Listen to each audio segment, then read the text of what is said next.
Yes, the Sixers are up 2-0 in the NBA playoffs. Yes, the Phillies, they're playing right now.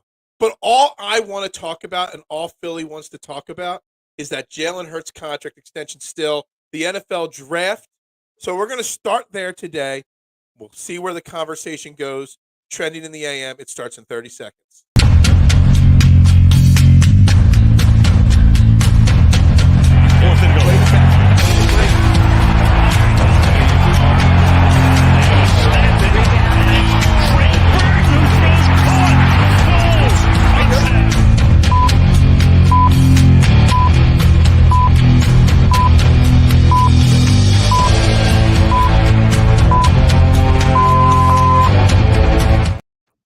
And a very good morning, everybody, and welcome to Trending in the AM, right here on Philadelphia Sports Network. We're live, Facebook, YouTube, Twitter. You know the drill. Like, share, retweet, follow on all social media platforms. But if you want to get interactive with the show, head over to the Philadelphia Sports Network YouTube page, hit the like, the subscribe button. Turn notifications on there. It's the best place to drop your comments, thoughts, questions, Eagles, Sixers. If you want to talk Phillies, we can get into it. But we'll see how it goes today. I think we know what the main topic of conversation is. It's still the Eagles. It's still Jalen Hurts. It's still the NFL draft. I'm your host, Phil Stiefel, here at Trending in the AM. Today, I got my main man, Zach Ciavolella, lead managing editor, Philadelphia Sports Network, Baseline Scoop, Flipping the Birds podcast, basically a jack of all trades here at Philadelphia Sports Network. He's been on the show before, and I'm glad to have him back on. Good morning, Zach. How you doing? Good morning, Phil. Good morning, Philadelphia and beyond. I'm doing great. You know, it's another beautiful day in the Philadelphia area. The Sixers are up 2-0. Jalen Hurts is an Eagle for a long time going forward, and I think that's just something to feel great about. Not only that he's going to be here for a while, but as we'll get into a little bit later, some of the details of the contract. So I'm feeling great. I mean, and that's the thing. Like, you know, you can criticize the contract. You can criticize Jalen Hurts all you want. But the commitment that has been given now from Jalen Hurts to the Eagles and Eagles to Jalen Hurts, it's just something that you can't, like, there's no negative energy around Jalen Hurts whatsoever. Like, and you could say you weren't a Jalen Hurts fan, but, like, he just gravitates positivity towards him. It's why you see the video of Budda Baker yesterday saying, you know, kind of basically saying he wants to play in Philly. Like, the positive energy around this team right now, it's so uplifting in a bad time. No, you're honestly right. You know, I think that a lot of that credit goes to, I would say, first and foremost, Jalen Hurts. You know, your quarterback sets the tone for your team, obviously. But right along with the quarterback, as far as setting the tone goes, is the head coach, and Nick Sirianni's done a great job of that as well. To have these two guys together, I mean, that's absolutely insane. I mean, we're talking like a thunder and lightning tandem here, as far as, you know, bringing in that positivity, that work ethic. You know, really. I don't even want to necessarily say transforming the Eagles, but taking them to another level, you know, because we don't want to beat up on Peterson's Eagles, you know, but they definitely did take this up to the next level. And that's something they're going to continue to do, because I don't foresee either of these guys going anywhere anytime soon. You know, you say that, it goes even beyond Jalen Hurts and Nick Sirianni. It goes to Howie Roseman. It goes to Jeffrey Lurie, the organization, the culture. I was talking yesterday, and I've got a couple things from yesterday's show. I had Brendan Deeg on for 20 minutes yesterday, and he brought up a couple things that I want to get into. But I brought up yesterday, like, this was not like, there were no rumors. There were no grumblings. You didn't hear the negotiations going on through the media like you hear with other athletes and sports teams in all four major sports. Like, the culture that this organization has eliminated all drama from the table at this point. There is no divas, no drama, no bickering. I think that's an underrated storyline in this extension, is that we didn't know it was happening. It just, boom, here it is. It's done, guys. Yeah. I mean, you know, kind of like all things, you know, Jalen Hurts and the Eagles just went to work. You know, that's how this entire negotiation process went. And I do really think there's something to be said about that. You know, we're not that far removed from a player closely tied to the Eagles who had very public contract negotiations. And that was someone who the Eagles quickly distanced themselves from. It shows that the organization, like you said, from the top, just doesn't have interest in all the dramatics, you know, all the flair in that sense. So it's kind of it boring. really seems you know, like we're used oh my to gosh, drama and there's no drama. It's like, what, you know? For sure, in Philly especially. I mean, yeah, you would have thought, but you know what? I'll take boring for a little bit if it means Jalen Hurts is my quarterback. I'll tell you. So when the news dropped yesterday or 2 days ago, and it kind of again out of left field, as we talked about, I know how like I instantly was just I didn't care what the numbers were. I was just happy, super pumped and all. Then you see the numbers, and I Yeah. won't lie, Zach. I was surprised at the numbers because I expected a slightly longer term deal with a less Yes. annual salary. I expected the big number on the guaranteed side. The Yeah. no trade clause, I didn't really know much about that Mhm. being the first time in Eagles history and all. When you saw the initial contract come out, 255, 5 years, 179 guaranteed, what was your initial reaction? I'll be honest, my initial reaction is I wish it was longer. You Yeah, know, that was the first reaction. I mean, it hadn't even registered how much money he was getting paid at first because the biggest thing that I saw was 5 years, and I wanted that number to be closer to 10. That's yep, just how much Jalen Hurts has meant to this organization in this short time. I did expect them to go a little bit closer to the Patrick Mahomes model. mhm, Clearly, it looks like Clutch was not interested in that for obvious reasons. But I will say, all things considered, I'm very happy. Jalen Hurts gets paid.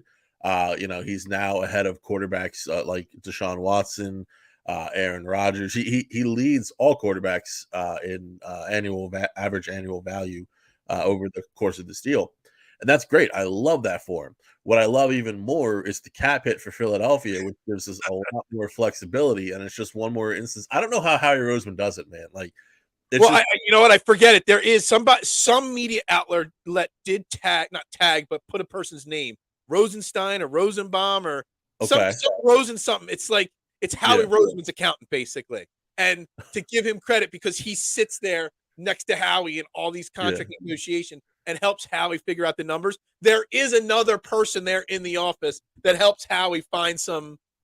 My wife calls it creative financing. If Yeah, you've I ever mean, been that's broke, that's if what you've it ever been is. broke, you know what creative financing is. That is what Howie Roseman uses, creative Yeah. financing to find a way to make it work. And, give that guy a pay raise because, the one thing that we've been seeing time and time again is the guaranteed cap hit, as opposed to Daniel Jones, Mhm. and my goodness, like, I I I feel really good, about the Philadelphia Eagles with that going forward. My man, what no pro sports. We're gonna get into the draft part of this in a few minutes. We're just gonna keep on the Jalen Hurts part for a second here. Yeah, I mean it's amazing the cap structure. And I say we wanted the longer contract, but basically the way this contract is set up, we're not going to be paying $70 million cap hits for Jalen Hurts in 4 years or No. 8 million. So basically, it's a 5 year deal. It's probably really a 3 year deal that'll get renegotiated in 3 years to keep stretching that down the line. And a thing Yeah. that I think a lot of people forget by year 3 or 4, by 2026, 2027, the salary cap is going to be well north of 300 million by that point. So, spending 30, $40 million now on a quarterback is kind of middle, upper end. In 4 years, $40 million is going to be what Daniel Jones should be getting at that point. And for Jalen Hurts, it'll be a steal at that point. So this is more of a shorter term deal than people realize. And at least that's the way I'm translating it in my mind. The way to look at it, with the upcoming TV deal and the way that the cap's gonna, effectively skyrocket. We even if they do go into year 4 of that deal or whatever, and it's 50 million, whatever the case is, uh, Mhm. that's not going to be as stark a difference as it is now compared to these deals because we have to think about all the deals around the league that are going to be negotiated as Right. well. So this is just the direction that the NFL is heading. The NBA saw something like this a few years ago, right in the heart of the Golden State Warriors, um, their championship run, and this is when they saw Kevin Durant come to the club, everything such as that. This just happens every so often in certain professional sports, and there's this real cap rise, and it allows for a couple things. It allows for players to be paid exponentially more, and it allows for teams to add significantly better players, at least during that first year. So it's really going to be interesting to watch for Philadelphia because you mentioned Budda Baker's comments. Like Philadelphia is becoming a free agent destination between Jalen People Hurts, want to play. between Nick People want Sirianni. to play here. people want to play in Philadelphia. People want to play for the Eagles, So this is definitely that's another storyline to watch going into this new deal, going into the cap raise, is that people are going to want to be here. And that's, I mean, Philadelphia's been told for how long that free agents don't want to come to Philadelphia. They don't want to deal with the fans. They don't want to deal with the drama. People want to come to Philadelphia. We've seen that with the Phillies, Bryce Harper, Trey Turner. We've seen that with the Sixers, James Harden coming back, bringing in guys like PJ Tucker. Like, people want to come to Philadelphia. Now we're just going to get people to come to the Flyers, but the Union are an attractive team. The Phillies are an attractive team. The Eagles, the Sixers, all attractive teams. And then I feel like at the other end of this rebuild, now that Danny Briere's in charge, just for a little bit of Flyers talk real quick, that the Flyers will at some point be an attractive destination again. That's just going to take a little more time. Hey, look, good time to be a Philadelphia fan. Flyers logo is down there on the screen. Oh, for sure. I do occasionally spit off a Flyers conversation. Very, very occasionally, but that's not a topic for today. Not today. Let's get back to the Budda Baker comments and this because there's Budda Baker, there was Devin White, there's a bunch of, I guess you would call them big ticket names available out there. People do want to come here, and I also like to talk about the fact that we are in a win now window. You know what I mean? So this contract of Jalen Hurts and how it's structured cap hit wise does give Howie Roseman the flexibility, whether you're bringing in Devin White as a free agent or trading for these guys and giving them their extensions. We can build in this draft, but we can also still have the money to bring in the free agent guys or the tradable guys. Are you on board with Budda Baker as the main guy to go get now to fill in the defense, and then we can get into the draft part of how we continue to win now? Yeah, I mean, I am a Budda Baker guy. It depends on how much it costs, and I don't just mean in terms to negotiate the trade, but on top of that, how much is he looking for after? I think part of the biggest downside to a Devin White deal is the amount that he's looking. I think it was somewhere around 18 to 20 million a year for a linebacker. He wants like a Roquan deal, basically. It's not something Philadelphia does, so I think you can just forget about that. And that as little as the Eagles have historically valued linebacker, at least over the past 20 years, safety's not that far behind it, but they do clearly show a little bit more belief in at least acquiring a star talent, even if they're not willing to pay them long term. So if Budda and the Eagles are able to find kind of a middle ground on a deal there, I'm all for it. I love the idea of bringing in a player of his quality and of his ability, a guy who can kind of do a little bit of everything on the defensive side of the field. It's just a matter of, is it realistic or not? That's up to Howie Roseman and Jeffrey Lurie, frankly. But I would love to see it. How much would you think, first and foremost, before we get into, because you got to extend him. He's got a 17 and $18 million cap hit the next 2 years. You'd have to, if you brought him in here, there would have to be a contract renegotiation there, obviously. Yeah. But draft pick compensation, obviously, we've got the 2 first-rounders this year, the second round. We've got basically 6 premium draft picks in a 2-year window, plus 8,000 fifth-round picks next year to maneuver with. What do you think a compensation package would take to bring a Budda Baker here, or that quality of player?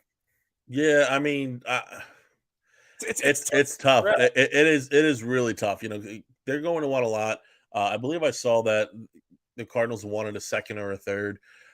So I'm not really interested in giving up draft compensation this year is the part of it. Because, while the Eagles have high picks, they don't have many picks. So if you're looking for what you're going to give up, maybe the Eagles second rounder next year, that kind of teeters around that second, third round pick value, low second, high third value. So something such as that. And if you want to throw on, because the Eagles will have a ton of picks next year. That's the thing. We already know there's a lot of comp picks coming on in. You could even see some third round comp picks based on coaches that are with the organization this year that may be promoted after the end of the year. So if you're going to give up, there's 2 second round picks next year. We have the Saints and the Eagles. If you give up the Eagles second round pick, maybe an additional 4th, something such as that, I think you could be looking at a possible deal for Budda Baker. So it's not that they don't have the assets to acquire him. Does the math make sense on giving up that asset, or those assets plus what you're going to re-sign him for, which it very well could. I'm not here to rain on the parade, and I love Budda Baker, like I said. So I think hopefully it all works out, but People want to play. there is a chance. People want to play her because of Hurts and Sirianni. Do you think that Yes. win now window also makes it an attractive place for people like Budda Baker? He's going to be 27. Devin, any of these guys, they've played, they've made some money. They obviously Yeah. want another bigger contract, but also these players want a chance to win a Super Bowl. The Eagles have as damn good of a chance as anybody else to be back in the Super Bowl next year. So does that play a factor when Budda Baker sits down with Harry Roseman? I want to come here. You guys can negotiate that. I'll take this much money versus this much to make it work for the cap. Do you think that goes through a player like Budda Baker's head? Slightly. I mean, you see that a lot more in the NBA, Right. where you're working with completely guaranteed money. There's just more.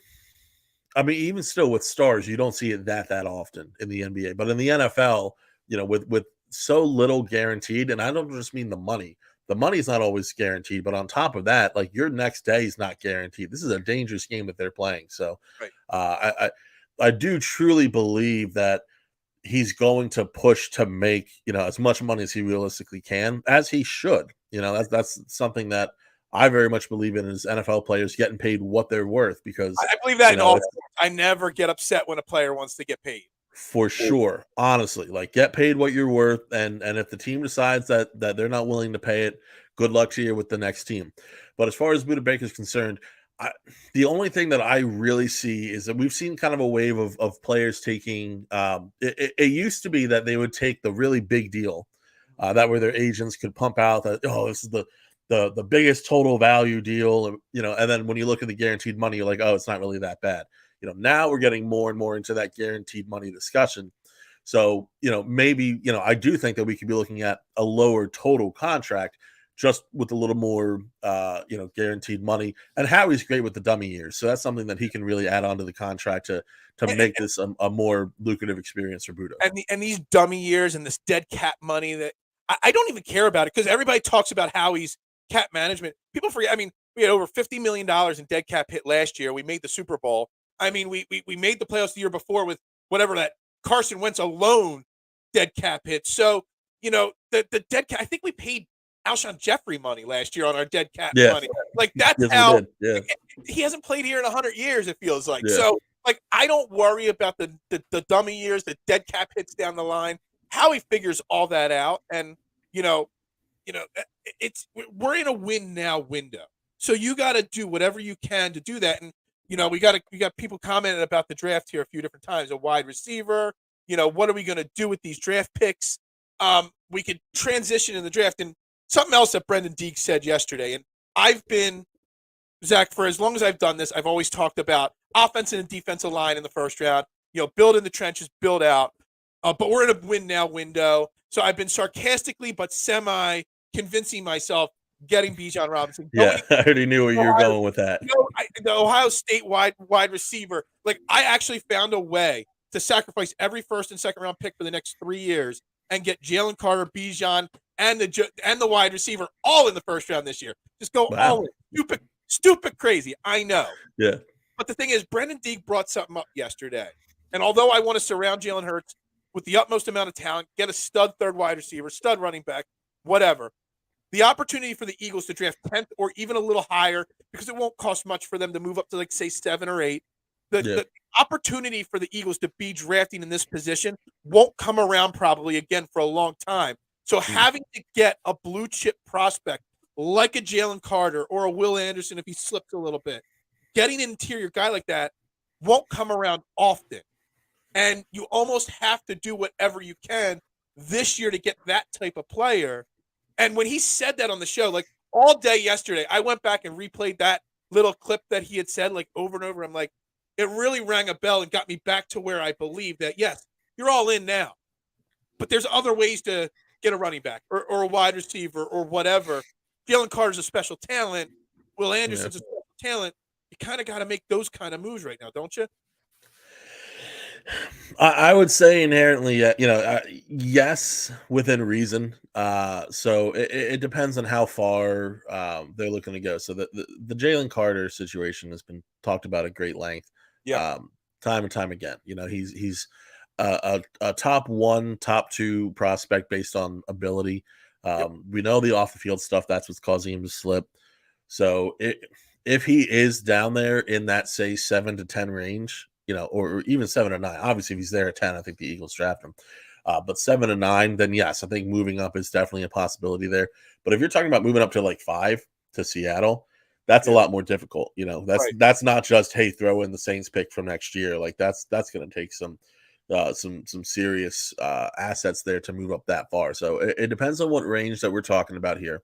I do think they really have their eyes set on Carter, but I do also think that they have a backup plan if Carter's gone for whatever reason and they were not able to attain him. I mean, there's guys later in the draft who, and thinking specifically about D tackles, guys who can play the 3 tech, which is that off guard role, not that nose tackle, the guys who can play alongside Jordan Davis. But the one that comes to mind for me is Mozzie Smith is a guy you can get towards the end of the first round, who he's not Jalen Carter, but he's an absolute beast of a player.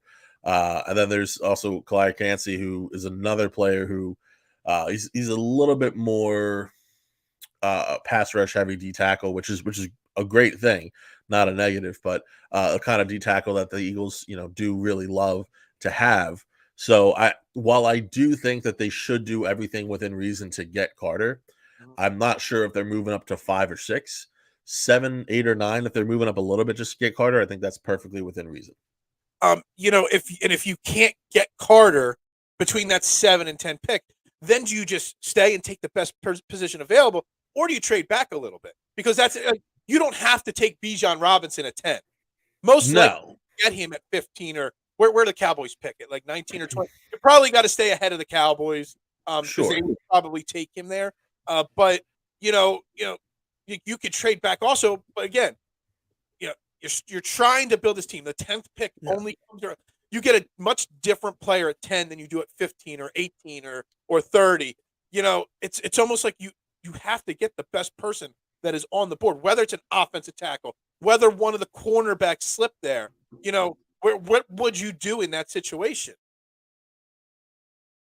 Yeah, so there's a few different thought process on this, right? So it depends on who we're talking about, first of all, right? So if Christian Gonzalez falls to 10, for instance, like that's the top corner.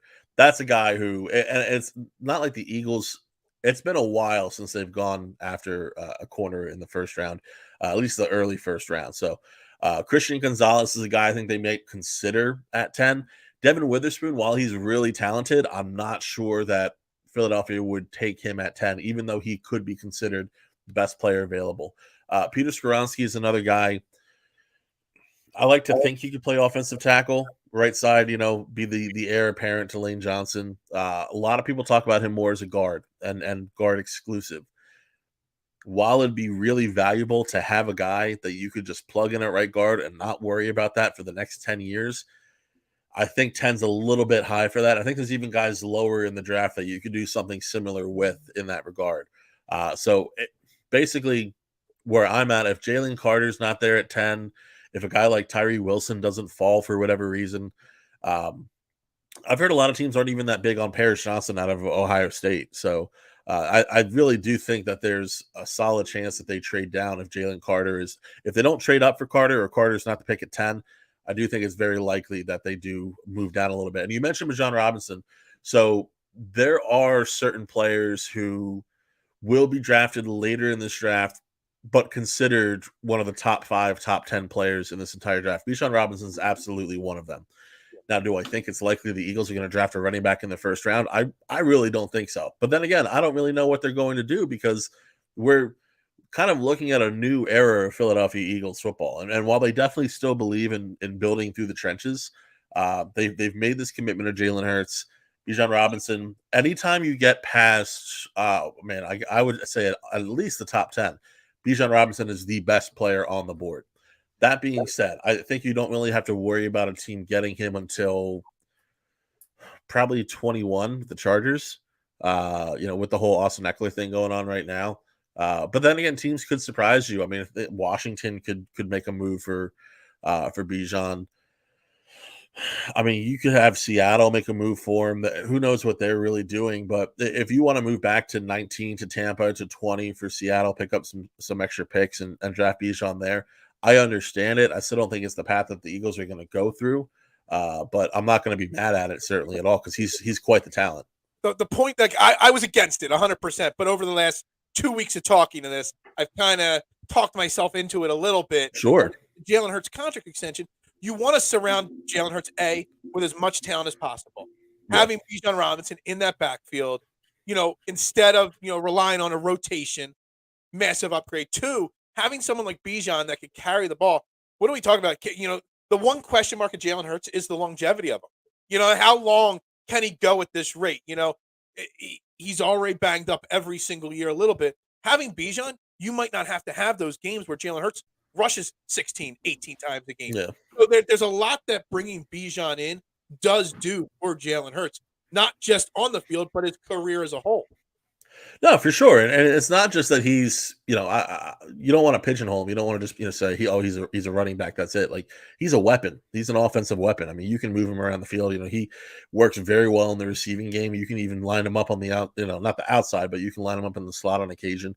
You can really do a lot with Bijan. It's not just, hand off the ball to Bijan and let him go to work. Like there's a lot that you can work in tandem with Hurts and Bijan to just kind of unlock this offense as a whole. And if you're talking about an offense with Devontae Smith, A.J. Brown, Dallas Goedert, they're going to get a new third wide receiver. That's going to happen at some point. Then on top of that, you add Bijan Robinson behind this offensive line. I mean, my goodness, like that's a near unstoppable offense. That's the way the league's moving. I wouldn't blame Philadelphia at all for the pick, and I wouldn't hate the pick. Again, I would like the pick. I wouldn't like it at 10, but I would like the pick later on in the draft. But the only reason I'm not too sure about that is that there are some other really quality backs, not the same level as Bijan Robinson. I want to get that clear. We're talking about a guy in Bijan who's above Saquon in terms of a prospect. But there's guys like Jahmyr Gibbs, who's going to be available in the second round is another absolute weapon somebody on a running back. Like, give his name, somebody that Brendan D compared to Shady McCoy yesterday. That would be a second or a third round running back. Shifty guy. Once I heard him say Shady McCoy compared to a guy, I'm like, all right, so Bijan isn't the only good guy out there. You know what I mean? No. I mean, there's other guys. There's other running backs throughout the draft.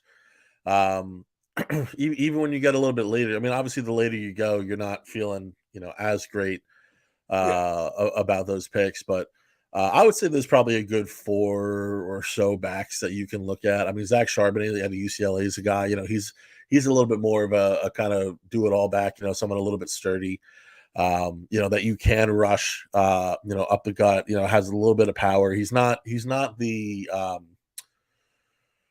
I guess he kind of just falls under the category of like that general workhorse that you want as a back. He's not just a short yardage guy. He's not just a power guy. He can do a little bit of everything. So Zach Charbonnet is a guy that I like a lot there.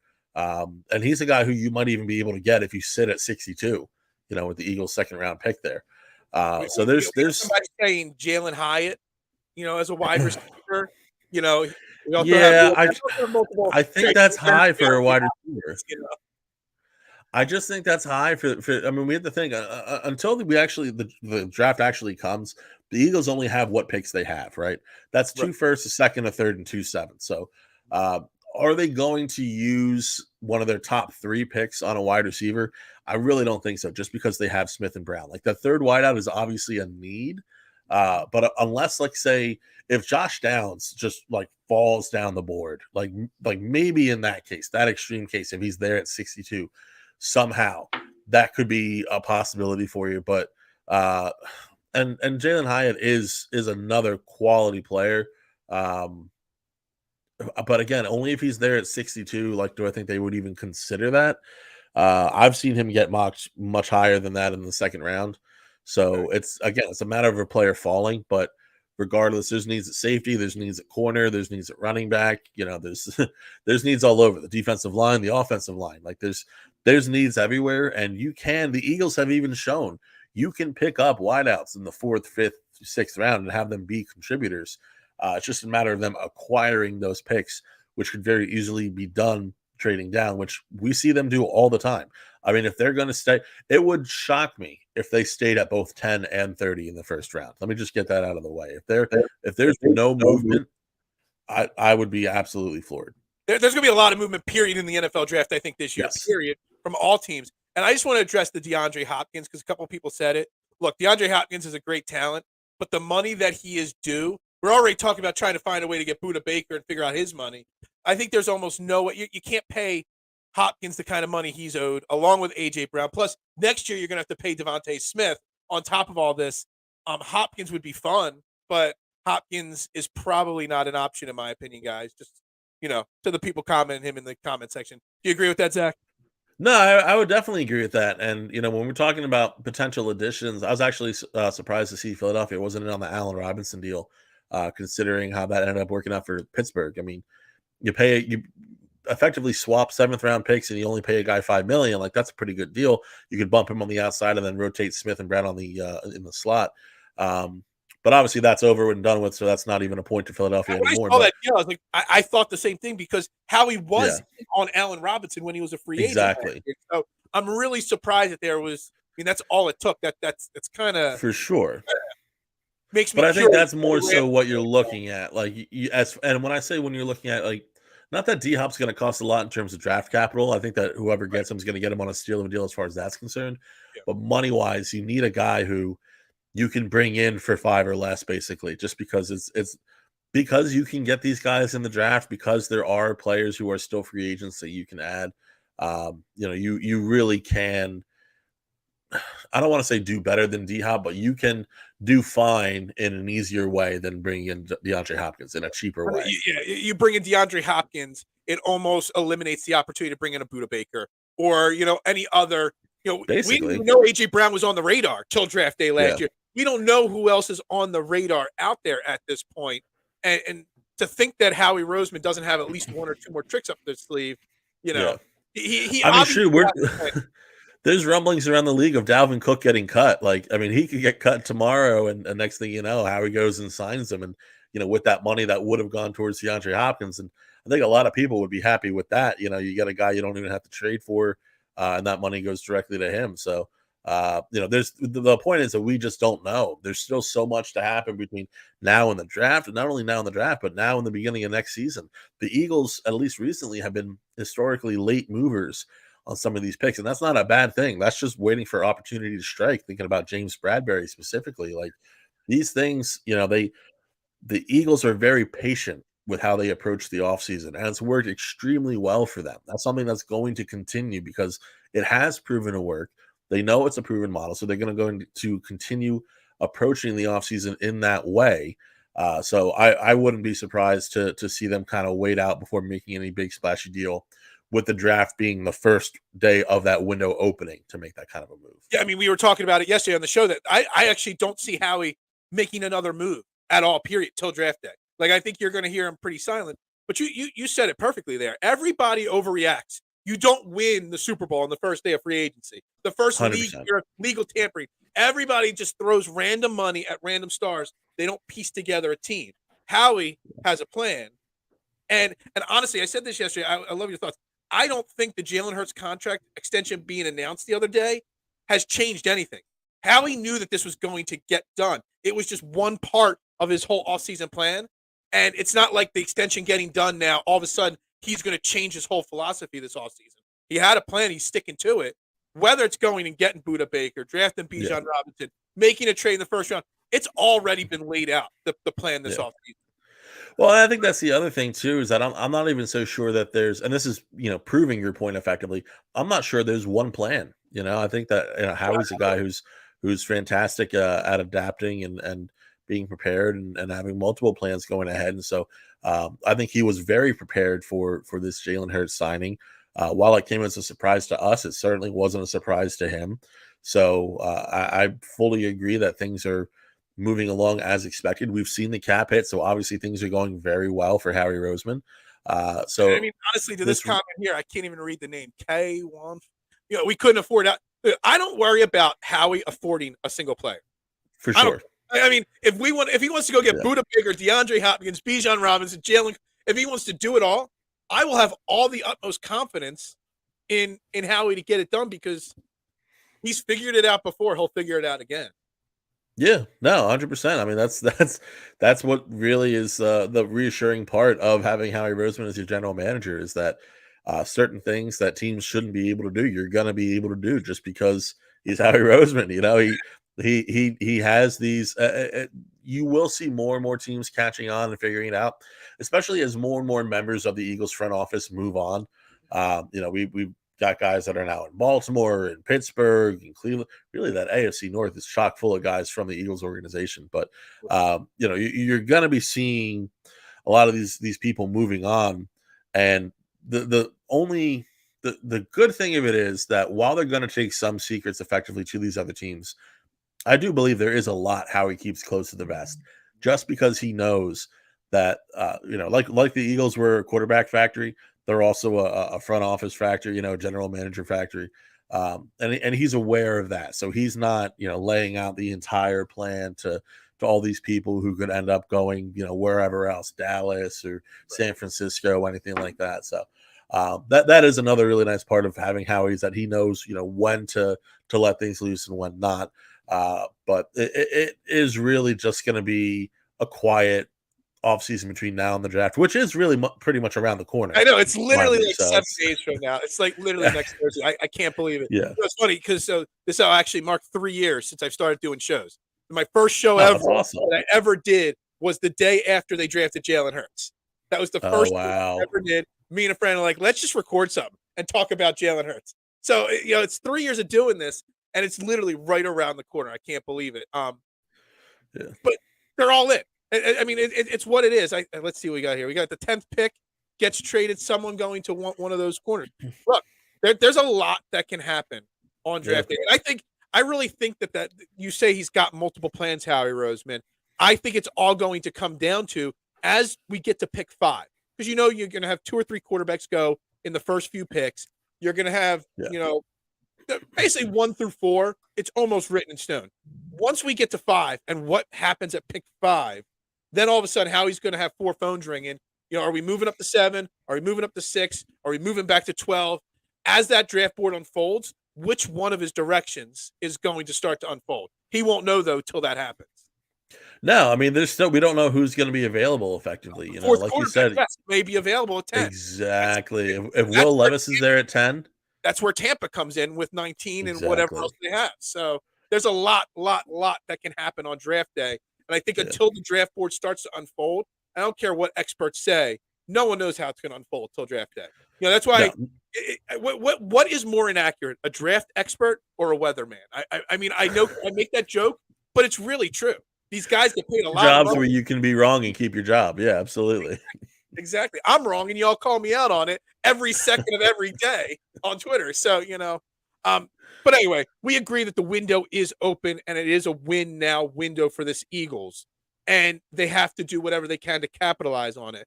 And I think that's a good jumping point to the other window that is open in Philly right now, and that is with the Philadelphia 76ers. Yesterday, we spent so much time on this Jalen Hurts talk. We didn't talk 1 second about Game 2 or where the Sixers are at this point, you know, being 2 games to none over Brooklyn Nets. And I just start with the first question here. At this point, are you convinced that the Sixers can get this series wrapped up in 4 games? After how – because I actually was more impressed with the comeback sloppy win in Game 2 than I was in the Game 1 blowout. Well, I mean, first, let me just say that I absolutely agree with you about being more impressed about the Game 2 win over the Game 1 win. With Game 1, so much of it was relied on the 3-point shooting, which was absolutely lights out from Philadelphia. And that's the thing, is that you can't expect that every game. Right. You know, like you based on how Brooklyn's defending Joel Embiid, you're going to get those looks, you're going to get those opportunities. Shots don't always fall like that, even if you're wide open. So definitely was more impressive to see them stand defensively. I mean, one of the commentators on TNT referred to it as almost like a 90s game, you know, because it was so defensively focused. It was low scoring, you know. A lot of banging, a lot of real physical game. I mean, it was 96-84. Like, that's just not a game that happens anymore, you know. But it was incredibly impressive to see the team played as strong as they did defensively.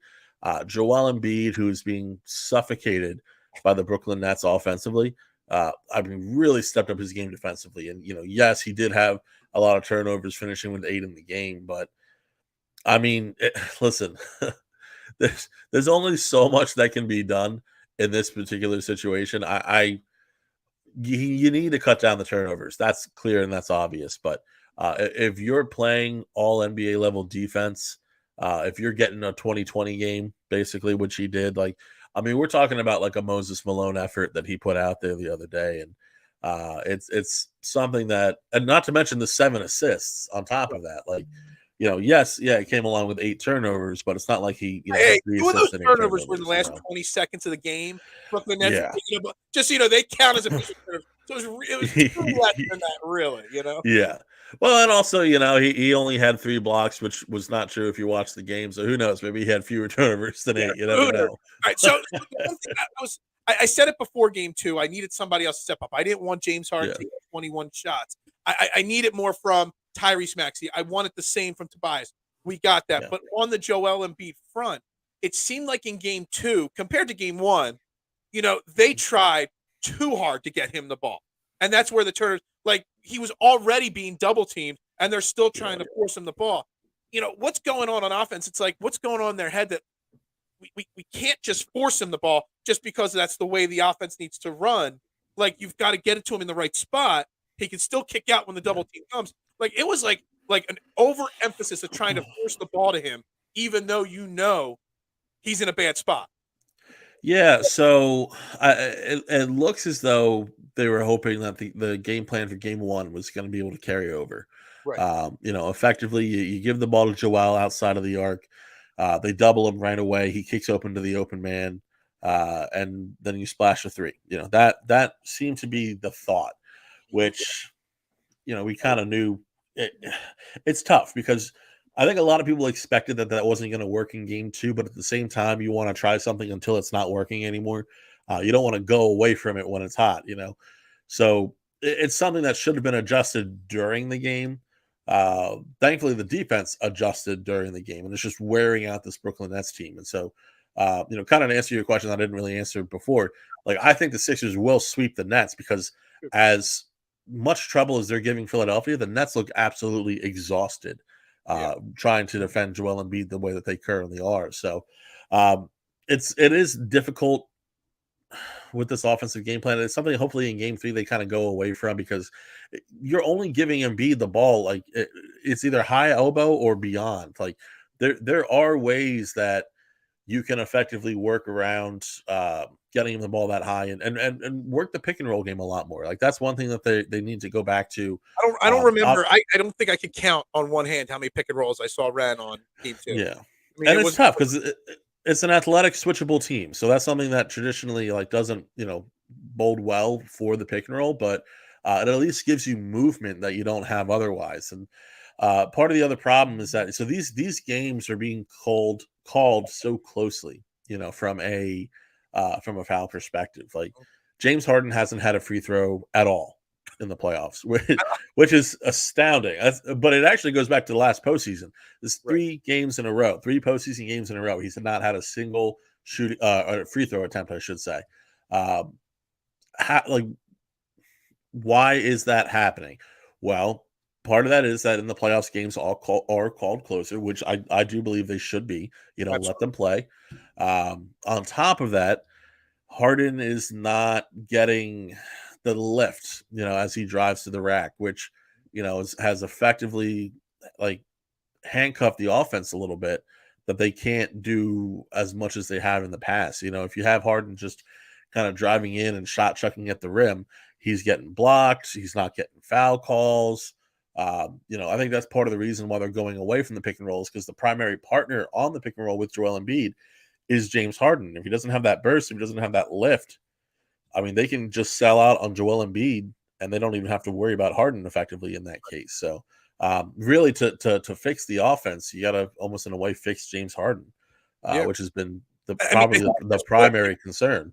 I think at this point, James Harden is who he is. I don't think there's much you could do other than find ways to, get him the ball in the most clear Yeah. space as possible. You're getting what you're going to get from James Harden at this point. But I think you could take some of that pressure off James Harden when Tyrese Maxey has games like game 2 versus game 1. When Tobias Harris plays like he has in both these games, you could take some of that pressure. Yeah. I said my biggest takeaway from game 1 was I was unhappy the fact that James Harden took the most shots on the team. I know he knocked down all those threes, but you don't want James Harden taking 21 shots in a game, ever throughout the playoffs. Not the way this team is built. Yeah. Listen, if you're hot, you're hot. Like I think that's the only exception, which is why I wasn't mad at game 1. But that being said, like, I mean, the things that Harden's shown, like, yeah, I think he kind of, like you said, he is what he is physically. That being said, there's a lot more mentally that he can improve on. I mean, there's so many careless turnovers that he's committed over the first 2 games of this series. Really, all season, it's been that way for Harden. He's obviously a fantastic facilitator. He led the league in assists. That is all well and good. He's had a lot of lazy passes all year. Just not guys aren't looking. He's not firing it in full speed. He's giving like little lobs, like whatever the case is. Like it's just these are passes that are not gonna cut it, especially in a playoff environment. Like if they're not cutting it against the Brooklyn Nets, do you think that's gonna fly against the Boston Celtics? Like that's the thing of it all. Is just that you need Harden to really, and he's capable of it. That's the thing of improving cerebrally and attacking the game as a thinker more. And while I do think the Sixers are going to sweep the Nets, it is concerning going to the next level. Not even just James Harden as a scorer, because I do agree that you need to rely on Tyrese Maxey more, and I don't want to say rely on Tobias Harris, but allow him the opportunity to provide. Right. But the issue with Harden is him as a facilitator going forward, because, I mean, he had 5 turnovers and so many, sloppy. He got into a couple charges that were unnecessary. Again, he's throwing the ball away. That's the thing that you can't do as a team in this playoffs. Like if you're the Sixers, you can't afford just those the miscommunications offensively and the poor sloppy turnovers. That's what you have to cut down on. So we'll see going into game 3 if they're able to do that, especially away from the home court. And they were a good road team this year, so maybe some cooking away from home is actually going to be good for them. Brooklyn Nets, it's not the Boston Celtics or exactly the Milwaukee Bucks. You could get away with that sloppy play, like game 2. The way game 2 played out, if that was a Boston game, we would have ended up losing that game by 15 or 20, not winning by 15 or 20, because we would not have made the comeback. We would not have been able to separate ourselves later in the game. You got to clean that up. It's crazy to think that you have to clean stuff up in the playoffs, but that's basically what they have to clean up, because that won't fly in the next round. Yeah, I mean, anytime that you're looking at, and I'm looking specifically at PJ Tucker and James Harden, and I know it's tough to look at PJ Tucker in a playoff situation offensively, but you're talking about going 0 from 18 from the floor, 2 of 12 from 3, from 2 of your starters. 2 of your starters combined for those shooting percentages. How many times is that actually going to fly? And then on top of that, they only had 2 players on their bench actually score. So it's difficult for Philadelphia to win games, when you're turning the ball over as much as they were, and they're getting that lack of production, not only from their starters, but from their reserves as well. I agree that's not going to fly against Boston. You're right, this is Brooklyn, not Boston, but one day it will be Boston, and the Sixers need to be ready for that. And that's what this series is about. You're not going to get the 8 of 14 from Tobias Harris. I forget what he was exactly in game 1. You're not going to get that from Tobias Harris every night. We know that now. The Tobias supporters like I am, realize what he really is. So something else has to give, because it's almost like you've already burned your 2 lottery tickets with Tobias Harris. Somebody else is going to have to step up in game 3 or 4 or in that Boston series. Yeah, I mean, while you shouldn't expect 20-point games out of Tobias, you shouldn't expect him to average 20-ish points in these playoffs.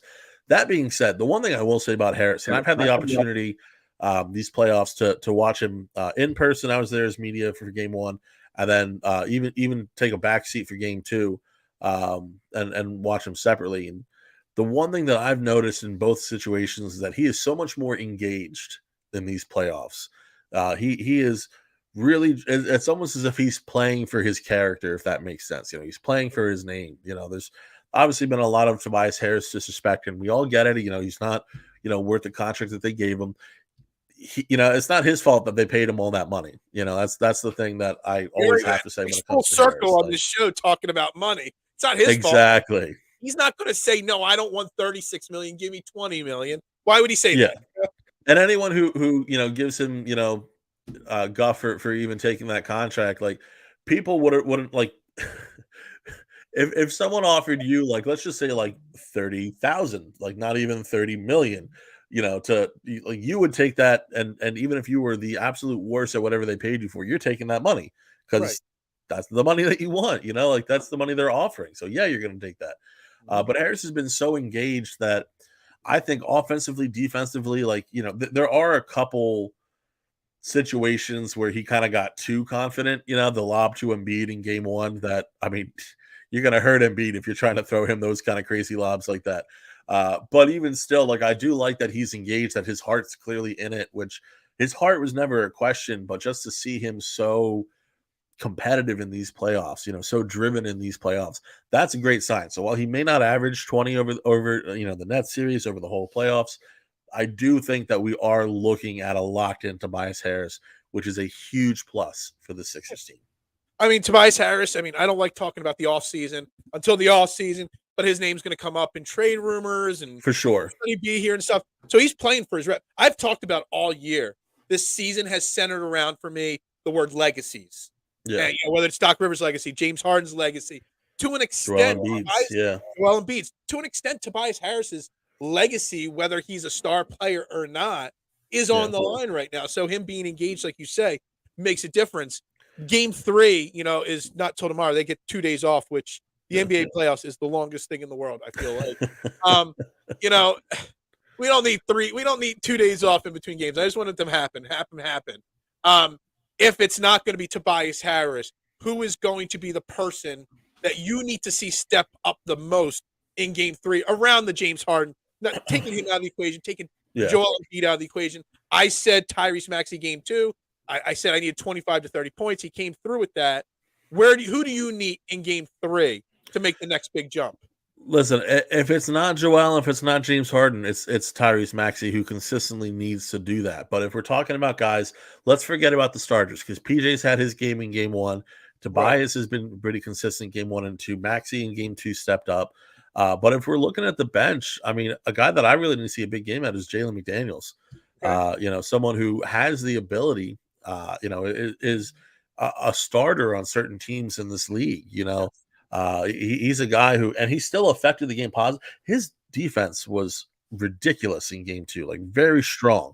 But I need you to put it all together offensively and defensively next time in game 3. So I think Jalen McDaniels is definitely a guy to watch. Hopefully he can get the 3-point shot going a little bit. I watch what they can. He got called for a few too many ticky-tack fails. Yeah, I mean, and that'll happen. But that's the the beauty of having a player of his quality on the bench is that, I mean, you got 6 fouls to work with on the bench. Like, you're pretty much good. Like, I'm not overly worried about it. But that being said, what you don't want to do is, have those ticky-tack, foul calls affect the game in a meaningful way. Not just you racking up the fouls, but, we don't want to be fouling 3-point shooters, what the Sixers did in game 2. You don't want to be, getting. I mentioned the charges, and this is something more Harden was guilty of than McDaniels, but it's those type of like sloppy turnovers, clear and obvious charges that you really want to avoid. On top of that, reach-ins with the shot clock winding down, like stuff like that. That's the stuff, and especially reach-ins with the shot clock winding down. That's the one thing for McDaniels to tighten up as far as his freaking fouling miles go, is that you just want to make sure that you're not putting the team in a better position to win by fouling the way that you are. Like, if you're giving a guy a good hard foul at the rim, like, that's one thing. But if you're reaching with 2 seconds left on the clock, like, that's a whole different animal. Absolutely. One final thing on game 2 that I wanted to touch on real quick, and we'll get more into it tomorrow on the show. We'll get back to Phillies tomorrow on the show. We'll still probably talk some Eagles tomorrow on the show. And sorry, my man, you for like 3 days straight, you've put like Philadelphia Stars questions in the comment section. I don't think there's anybody in Philly right now paying attention to the Philly Stars. Maybe that's middle of summer when nothing's happening. Maybe we'll cover some Philly Stars on this show. But I wanted to cover really quick and get your thoughts. I thought in game 2, We've crushed this guy nonstop, more than Tobias Harris, and that's Doc Rivers. But he has had, it by his standards, a pretty good year coaching this team compared to the last couple of years. Whatever he did at halftime, and then that first time out right after we came out of the third quarter there, I think he made fair adjustments. He got under the skin of the players, fired them up, and helped them turn it around. I think some credit for the turnaround in the second half of game 2 does have to be given to Doc Rivers, even though it pains me to say that. It does. But Doc Rivers has done a damn good job this year as a whole. And I guess that second half, some of the credit's got to be given to him, right? Yeah, I mean, I think towards the end of the year, in particular for the regular season, Doc definitely improved as the year went on.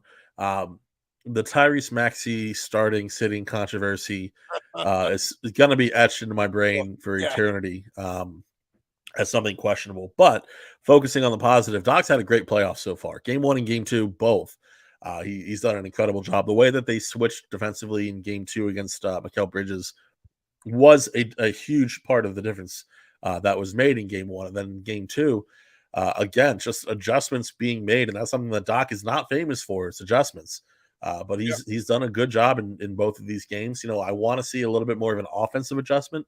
That's the one thing that I haven't seen is an offensive adjustment. But defensively, I mean, he's been like a maestro calling this game out there. So it is something that I think will be crucial for the Sixers as these playoffs push on.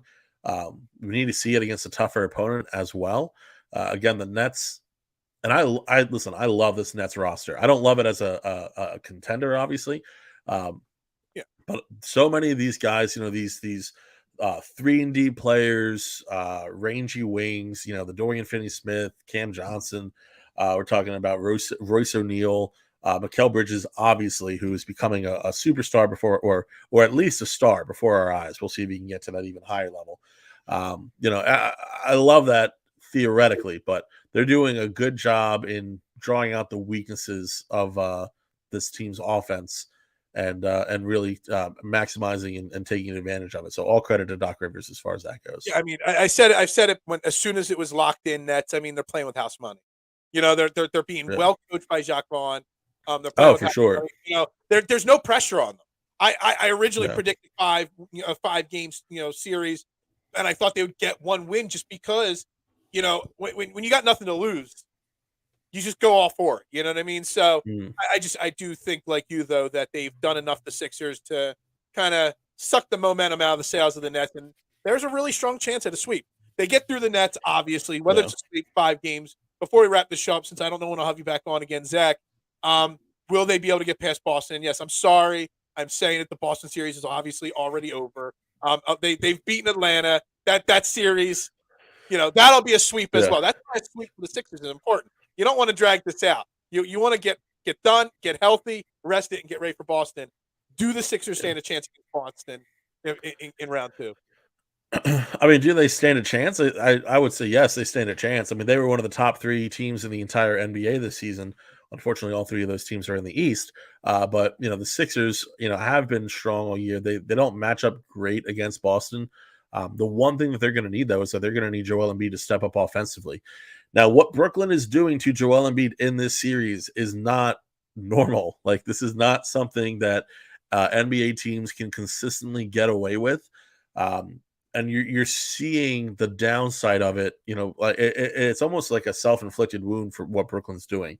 The reason why I'm focusing on Brooklyn in this point is that Boston is not going to be doing this, which opens up opportunity for Joel Embiid. And it's an opportunity that he needs to seize. We remember the regular season game just before the end of the year where Embiid actually outscored all his other teammates combined, the 52-point effort against Boston at home. So you don't necessarily need that level of an effort because you need guys like, James Harden, Tobias Harris, and really Tyrese Maxey, who struggles against the Celtics. You need those guys to step up, but you're going to have more of an opportunity than you did in this first round series of Joel Embiid just to take over. And that's basically what you're going to need in order to get past the Boston Celtics. Gun to the head. Do they do it, though? Gun to the head. Gun to the head, I plead the 5th. Yeah, exactly. All right. We're going to wrap up Trending the AM right there. Again, Zach Ciavolella. basically the do-all at Philadelphia Sports Network. I greatly appreciate your time today. It's I been a appreciate you, blast man. talking with you today. You have a day off from work and you decide to spend it with me. It's an honor. Anyway, Anytime, everybody make sure anytime. you like, you subscribe, you turn notifications on. If you're watching this on replay, if you comment on it, I go back and I'll check all your comments. Make sure you shoot my man Zach a follow on social media at ZCIAVO. You can follow me on Twitter at Bearded Knowledge. For Philadelphia Sports Network, I am Phil Stifel. Have a great day. We'll be back tomorrow, 8:30 a.m. as we are every day. You have a great day, guys. We'll see you tomorrow.